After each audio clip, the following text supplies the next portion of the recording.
Welcome to Darren's Book Nook. I'm Darren. I'm Sarah. Today we are diving deep into atomic habits, those tiny changes that can lead to, well, big results. That's right. And for this one, we've got James Clear's book. Obviously, that's our main source here. But also, we've sprinkled in some stories from other places as well. I imagine if you're listening to this, you're probably interested in figuring out how to, make some changes, make some improvements in your life. And this is sort of like a fast track to not just what habits are, but why they're important, but also how to actually change them. Absolutely. It's not just about knowing, it's about doing. Right. Exactly. Putting it into practice. So Clear, in his book, starts off with a pretty crazy story, getting hit in the face with a baseball bat. Oh, wow. In high school. So we're talking broken nose, skull fractures. He was even in a coma. Yeah? He had to relearn basic things like walking in a straight line. Pretty intense, right? Yeah. You'd think that would set you back a bit. You'd think that would kind of, maybe end any dreams of athletic success. Right. But this is kind of where the whole atomic habits thing comes in. This is where it gets interesting. Instead of, letting that experience define him, Clear decided to focus on those 1% improvements every day. It's amazing how much those small, consistent actions can add up over time. It is. It's like compound interest, but for personal growth. Right. He focused on things like his sleep, his studies, even just keeping his dorm room tidy, things that might seem small on their own, but when you do them consistently, They create this momentum. they do. It pushes you forward. And so by the time he graduated college, he was not just a top athlete, but also a top student. And he even made the ESPN Academic All-America team. Wow. That was only 33 spots nationwide. That's a huge accomplishment. It is. It really shows you what's possible when you focus on the small, incremental improvements. Right. And I love how Clear talks about, it wasn't this overnight magical transformation. It was the compound effect of all those little things, all those little wins. And that's what Atomic Habits is all about. It's not about making these massive, sweeping changes. Yes. It's about the small things, the Yeah. little things you do day in and day out. So, what about you? What seemingly insignificant things, if you got 1% better at them every day, Right. could lead to really amazing things, years down the line? It's an interesting question. Yeah. And I think it's something we all need to ask ourselves more often. Okay. So now Clear breaks down habits into 3 levels. You've got outcomes, you've got processes, and then you've got identity. Right. And I think what really stood out to me was that it's that third level, the identity. That's kind of like the secret sauce It's the foundation. for making those changes stick. Exactly. It's not just about wanting to be different. It's about actually becoming the kind of person who embodies that difference. So it's not just about wanting to be a runner. It's about, becoming the type of person who actually runs. Yes. And whose identity is tied to being a runner. Right, So it becomes almost effortless. right, Because it's just who you are. right, exactly. And to illustrate this, he has this great story. This guy, Brian Clark, lifelong nail biter, right, finally manages to stop. It's a tough one to break. It is. But so to kind of solidify this new non-nail biter identity, Right. he goes and gets a manicure, his first ever manicure. Oh, wow. I love that. This physical manifestation of that change. Yeah, like he's really stepping into that new identity. Right. So it makes a really powerful point. If your actions and your self-image are in conflict, those habits are going to be way harder to stick to. Because you're basically fighting yourself. Exactly. Trying to do something that doesn't align with who you believe you are. Okay, so we've talked about why habits are so important, but let's get into the mechanics of it, how they actually work. The nuts and bolts. Yeah. So Clear talks about this thing called the 4-step habit loop. Cue, craving, response, reward. It's kind of like a feedback loop that's always running. It's like a program running in the background of our minds. Right, in our brains. Constantly shaping our behavior. So can you give me a concrete example of how this works? Sure. Imagine your phone buzzes. That's the cue. It triggers this craving. You need to know what that notification is about. Oh, yeah. Right. So you pick up the phone, that's the response. And then you see the message, you get that hit of dopamine, that's the reward. It satisfies that initial craving. And then, of course, the loop starts all over again. Exactly. And Yeah. it becomes this automatic process. I always thought dopamine was all about pleasure. But what was really interesting in the book was that it actually spikes not just when we get the reward, but when we anticipate it. Right. So it's the anticipation that really gets us going. And that explains why, those bad habits with instant gratification are so hard to resist. It's like our brains are wired to prioritize those quick hits of pleasure. Right. And when you think about how our brains evolved, right? Yeah. They're wired for immediate survival needs. Like if you see food, you grab it. Right. You run from danger. You run from danger, right? It's about survival. But the modern world, it's like delayed returns, right? It's all about delayed gratification. You work for weeks before you get paid. Yeah, you exercise for months before you see changes in your body. Right. And that's a clash, right, between like our ancient wiring and our modern lives. Yeah, and that's where a lot of the struggle comes from. So how do we bridge that gap? Well, that's where Clear's 4 laws of behavior change come in. Right, make it obvious. Make it attractive. Make it easy. And make it satisfying. Those are great in theory, but like, how do we actually put them into practice? Well, let's start with make it obvious. The first step is awareness. Clear suggests creating a habit scorecard. What's a habit scorecard? It's basically just listing out all your daily habits, from the moment you wake up to the moment you go to bed. Interesting. So we can see, what we're actually doing on autopilot. Exactly. You can't change what you don't acknowledge, right? Makes sense. And then there's make it attractive, which is where temptation bundling comes in. I love that idea. Basically, linking something you want to do with something you need to do. Exactly. One of my favorite examples is this guy, Ronan Byrne.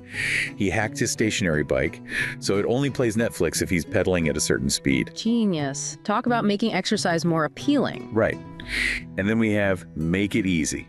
Which I think is like the most important one, maybe. That's crucial. It's all about removing those obstacles, those points of friction that make it harder to do the habit. And one of the best ways to do this is with the 2-minute rule. You start a habit so small, like reading just 1 page of a book, that it's almost impossible not to do it. So you're basically tricking your brain into getting started. Exactly. And once you've started, you're much more likely to keep going. It's like that saying, well begun is half done. Right. And then, to make those good habits stick, we need to make it satisfying. This is where those habit trackers come in handy. Right? Absolutely. Even Benjamin Franklin, a man known for his self-discipline, kept a little booklet where he tracked 14 virtues. Seeing those little X's marking his progress kept him motivated. It's amazing how powerful those visual reminders can be. They really are. So it's like a mini reward system. Yeah, it gives you that sense of accomplishment. Okay, we've covered a lot of ground here, but one thing I'm curious about is the role our environment plays in all of this. Oh, the environment is huge. Can you elaborate on that a bit? Sure. Even small changes in your context can lead to big changes in your behavior. Yeah. Have you heard of that experiment in the hospital cafeteria? The one where they rearranged the drinks. Tell me about it. I love this one. Well, they started by adding bottled water to the refrigerators, which only had soda before, and then they put baskets of water bottles near the food stations. And guess what? People started drinking more water. A lot more. And less soda. Just because the water was more visible and accessible. It's crazy how much these little nudges can influence our choices. It's not about willpower, it's about design. Right. So like, if I want to play guitar more, I should just leave it out in the middle in the living room. Exactly. Oh. Or if you want to drink more water, have a water bottle filled and ready to go on your desk, in your car, by your bed. You're basically designing your environment for success. Exactly. It makes you wonder if it's easier to build new habits in a completely new environment. Oh, for sure. Yeah. When you step outside your usual routine, you're breaking free from all those cues that trigger your old habits. Yeah. Like when you go on vacation, it's almost like you get a fresh start. Right. It's like hitting the reset button. Okay, so we've talked about how the environment can shape our habits, but what about cravings? We can set up our environment perfectly, but sometimes those cravings just hijack our best intentions. It's true. Those cravings can be powerful. But what's crucial to understand is that every craving is trying to solve a problem. Okay, so it's not just about wanting that chocolate cake, it's about trying to escape stress or boredom or something like that. Exactly. And once you understand those deeper motives, you can find healthier and more sustainable solutions. So it's about addressing the root cause, not just the symptom. Absolutely. And that leads to another important aspect of habit formation: social influence. We tend to adopt the habits of the people around us. Especially people we admire. Yes. Remember Laszlo Polgar, the chess enthusiast who raised his daughters in an environment completely dedicated to chess? Oh yeah, all three of them became chess prodigies, right? They did. One even became a grandmaster, the highest title you can achieve in chess. That's incredible. It shows how powerful that social influence can be. It's amazing. And it highlights the importance of surrounding yourself with people who support your goals. So it's not just about willpower, it's about finding your tribe. Exactly. Your tribe can make all the difference. Okay, so we've talked about the environment, cravings, and social influence. Now, let's circle back to that make it easy principle. Right. Because removing friction is essential. Want to work out in the morning, lay out your clothes the night before. Exactly. Want to read more? Keep a book by your bed. Make it as effortless as possible. And breaking those habits down into those tiny 2-minute versions. Well, the 2-minute rule is a game changer. It's all about making that initial step so easy that you can't say no. Right. You build momentum, and before you know it, you're doing the full habit. Exactly. And that brings us to the final law. Make it satisfying. We've kind of been weaving this throughout the conversation. It's a crucial piece of the puzzle. It's about associating those good feelings with the habit. Right. And remembering that our brains prioritize immediate rewards. So we need to find ways to make those good habits feel good in the moment. Habit trackers, small rewards, celebrating those wins. Those are all powerful tools. Now, let's be real. Nobody's perfect. So what about those inevitable slip-ups? We all fall off the wagon sometimes. What do we do when that happens? Well, Clear talks about the rule of never miss twice. Miss one day, no big deal. Just get back on track as quickly as possible. So it's not about being perfect. It's about consistency. Exactly. And to help with that consistency, accountability can be huge. Absolutely. It's much harder to procrastinate or give up when you know someone else is watching. Like having an accountability partner. Right. A friend, family member, even an online community. Or, like Clear talks about those habit contracts. Yes, where you state your commitment and the consequences if you don't follow through. It adds that extra level of commitment. It does. It makes it real. Okay, so we've covered a lot of ground here. The power of small changes, the habit loop, those 4 laws of behavior change. We've talked about the influence of our environment, making things satisfying, the importance of accountability. But there's one more thing I want to touch on. The role of talent. The classic nature versus nurture debate. Right. Do our genes determine our destiny? Or can we shape our own outcomes? What does Clear have to say about this? Well, what I find interesting is his idea that our genes don't negate the need for hard work. They actually clarify it. Yeah. They show us what we should be working hard on. Okay, I'm intrigued. Explain that a little more. Well, think about it. We all have different natural inclinations. Some people are drawn to physical activities, others excel in more intellectual pursuits. It's like we're dealt a different hand of cards, genetically speaking. Right, like Michael Phelps, for instance. He was practically born to swim. Exactly. Phelps has this unique physique that makes him incredibly hydrodynamic in the water. He's built for speed and efficiency. Now compare that to someone like, let's say, a world-class marathon runner. Right. Completely different strengths and abilities. So are you saying we should just focus on the things we're naturally good at? It's not that simple. It's about recognizing those areas where you have a natural advantage and then leveraging those strengths. It's about playing a game where the odds are in your favor. So instead of trying to be something we're not, we should embrace our natural talents and build from there. Precisely. Find your lane and excel in it. That makes a lot of sense. Now, I'm also curious about the role of difficulty in all of this. If something is too easy, we get bored. Too hard, and we get discouraged. You're talking about finding that sweet spot, that zone where we're challenged just enough to stay engaged. Exactly. Is there like a formula for finding that sweet spot? Well, there's this psychological principle called the Yerkes-Dodson law that suggests our performance on any task is influenced by our level of stress or arousal. Okay, I think I've heard of that. So if something is too easy, our arousal is low and our performance suffers. But if it's too hard, our arousal is too high and we get overwhelmed and anxious, which also hurts our performance. So it's about finding that Goldilocks zone. Not too hard, not too easy, just right. Right. And that zone is different for everyone. It depends on your skills, your experience, your personality. So how do we find that sweet spot for ourselves? One approach is to focus on tasks that are about 4% beyond your current ability. 4%. Why that number specifically? Research suggests that's the sweet spot for learning and growth. It's challenging enough to keep you engaged, but not so challenging that you get frustrated and give up. So it's like walking a tightrope between boredom and anxiety. You've got to find that perfect balance point. Exactly. This reminds me of Steve Martin, the comedian. He spent years honing his craft, performing night after night, even when the jokes weren't landing. Right. He understood the importance of what some call the boredom of training.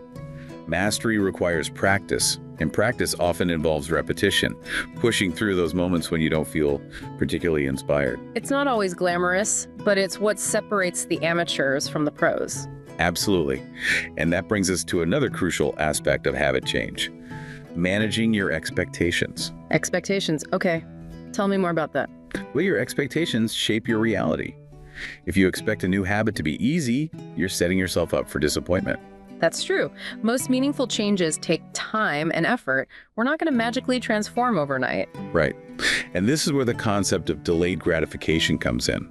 You have to learn to value those long-term benefits. Which can be tough in a world of instant gratification.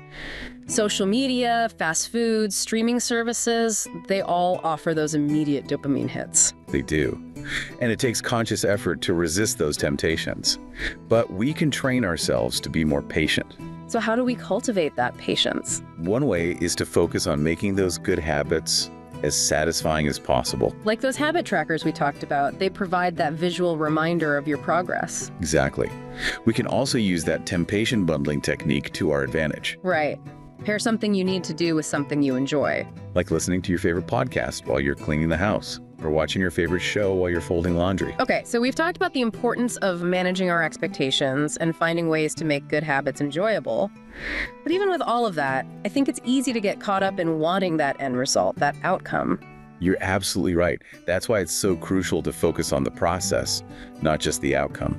Okay, can you break that down a bit further? What's the difference between the process and the outcome? Sure. The outcome is the goal you're trying to achieve.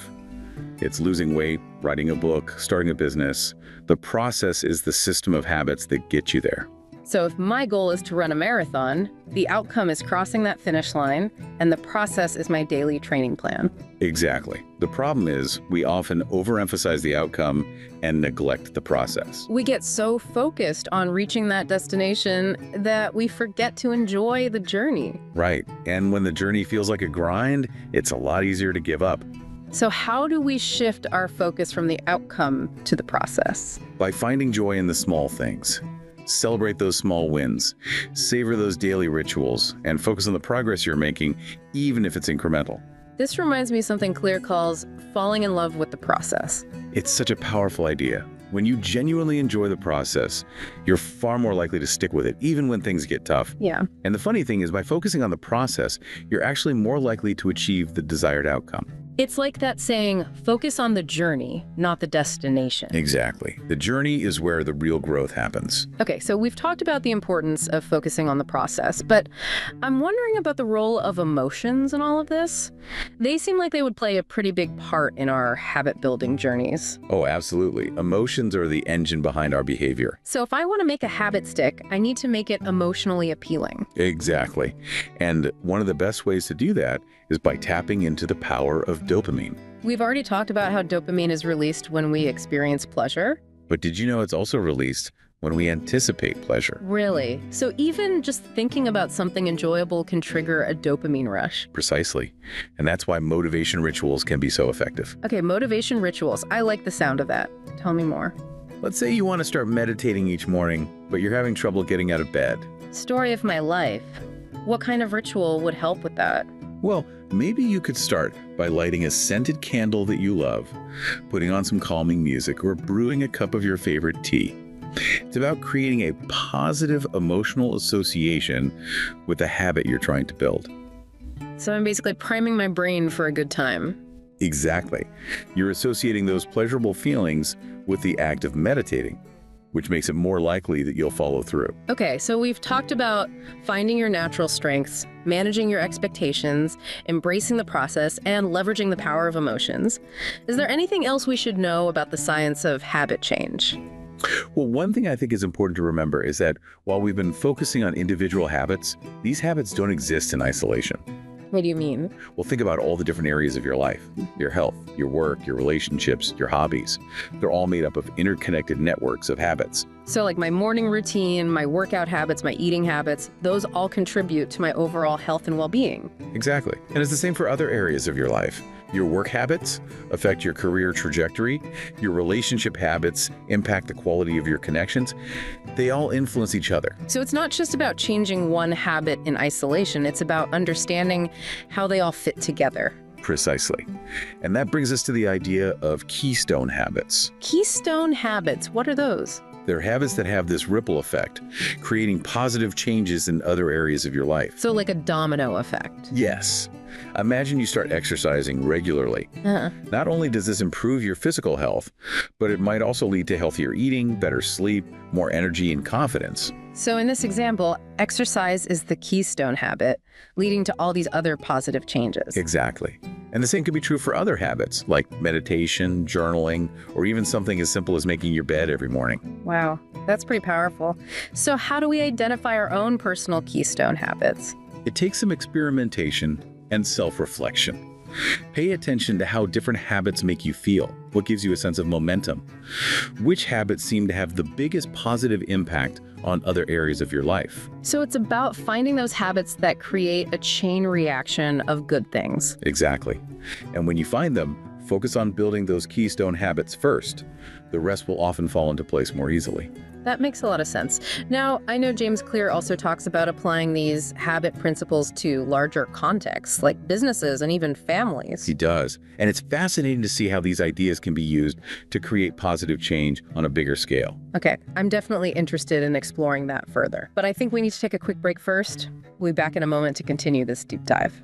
So before the break, we were talking about how our genes don't eliminate the need for hard work, but they can actually point us in the right direction. Right. It's about playing to your strengths, figuring out what you're naturally good at. Exactly. And that brings us to an interesting question. Are there habits that, once established, kind of create a ripple effect, leading to positive changes in other areas of your life? You mean like one good habit that kind of sets off a bunch of other good habits? Exactly. And those are what we call keystone habits. Okay, keystone habits. I like it. Tell me more. What are they and how do we find them? Well, imagine you commit to exercising regularly. Just that one change, that one habit can have this domino effect. You might start eating healthier just because you're more aware of what you're putting in your body. You might sleep better because you're more tired from working out. You might even feel more energetic, more confident, just because of those endorphins. So it's like exercise, in this case, is the keystone that holds everything else together, makes everything else stronger. Exactly. And it's not just exercise. It could be things like meditation, journaling, even something as simple as making your bed every morning. Okay, so those are some examples, but how do I figure out what my keystone habits are? It's all about experimenting, seeing what works for you. Pay attention to how different habits make you feel. What gives you that sense of momentum? What has the biggest positive impact on other areas of your life? Those are the clues you're looking for. Okay, so we've got those keystone habits, but what happens when, the habits we're trying to build, they just start to feel like a grind? How do we stay motivated when the initial excitement wears off? It's a great question, and it happens to all of us. I think one of the keys is to find ways to make those habits enjoyable. Find the fun in them. Right. We talked about making things satisfying, using those habit trackers, rewarding ourselves for those small wins. But what about when even those things start to feel kind of stale? Well, one thing you can try is just switching things up a bit. If you're bored with your current workout routine, try something totally different. If you're tired of journaling about the same old stuff, try a different prompt or a different format. Sometimes that little bit of variety can really help rekindle that motivation. Yeah, I can see that. It's easy to get stuck in a rut. But what about those times when we're just feeling really unmotivated? Like even the thought of doing the habit feels overwhelming. Any advice for those moments? I think more than anything, it's important to be kind to yourself in those moments. We all have days when our energy is low, and that's totally okay. But instead of giving up entirely, what if you just tried lowering the bar a little bit? Lower the bar, huh? What do you mean by that? So let's say you're trying to build a habit of running 3 times a week, but today you're just not feeling it. Instead of forcing yourself to go for that full run, just tell yourself you'll put on your shoes and walk around the block. That's it. So it's about showing up even if it's in a really small way. Exactly. And sometimes that tiny little step is all it takes to get the ball rolling. Once you're out there, you might find that you have more energy than you thought, and you end up doing the whole run after all.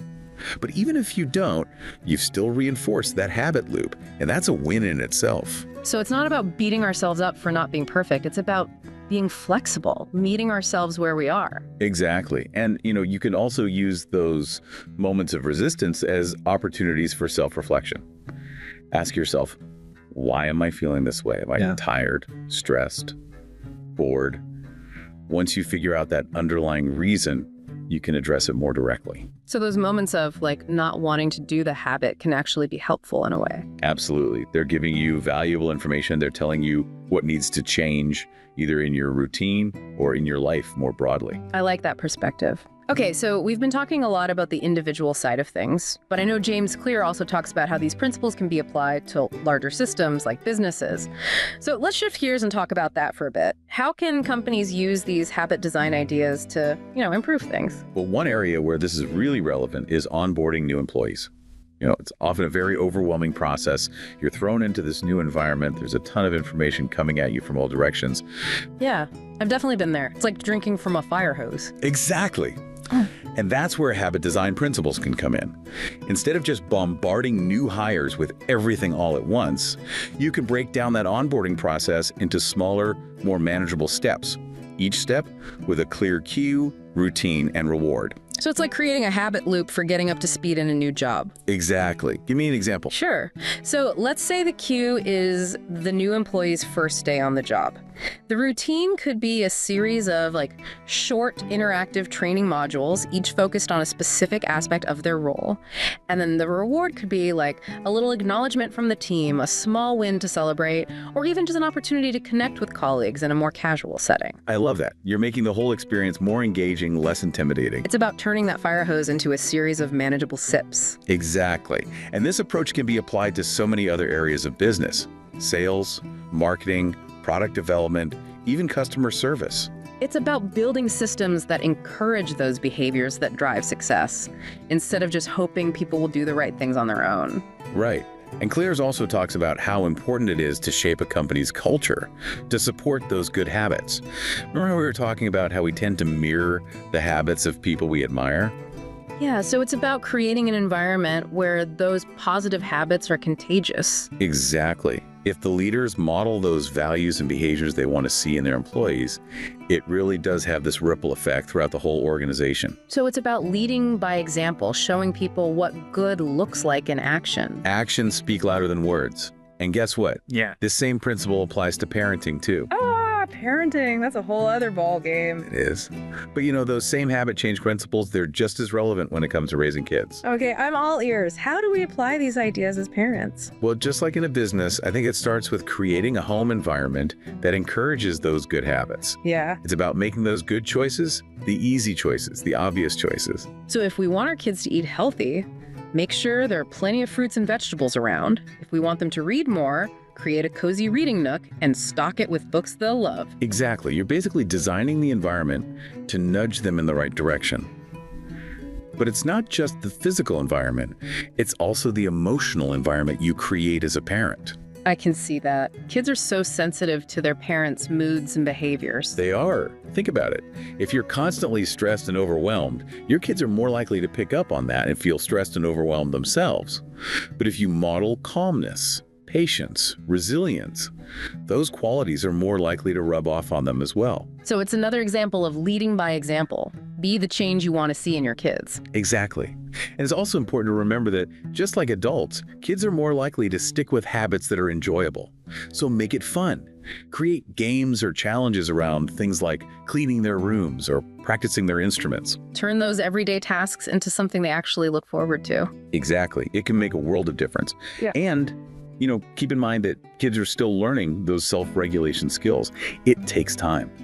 So be patient, be supportive, and celebrate those small wins along the way. This has been such a fascinating conversation. It seems like whether we're talking about personal growth, business success, or parenting, these principles of habit change really do apply across the board. It's about understanding how habits work and then using that knowledge to design environments that support those positive changes. It's not about brute force willpower, it's about smart design. That's it. And it all starts with those tiny changes, those 1% improvements that add up over time. So true.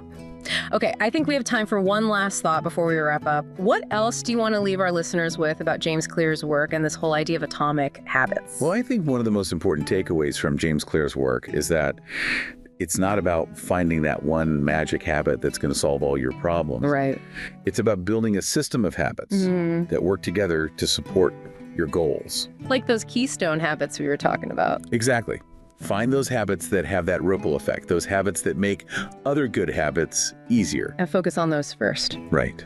You know, one thing I think people sometimes misunderstand about atomic habits is that it's not about becoming some kind of like superhuman productivity machine. Right. It's not about like optimizing every second of your day. Exactly. It's really about making those small, sustainable changes that add up over time. It's about finding those little things that you can do consistently that don't require a ton of willpower or motivation. And that align with your values and your goals. So it's not about forcing yourself to do things you hate. Right. It's about finding those things that you actually enjoy or that you can at least tolerate. And then making them a part of your daily routine. So like if you hate running, don't force yourself to run every day.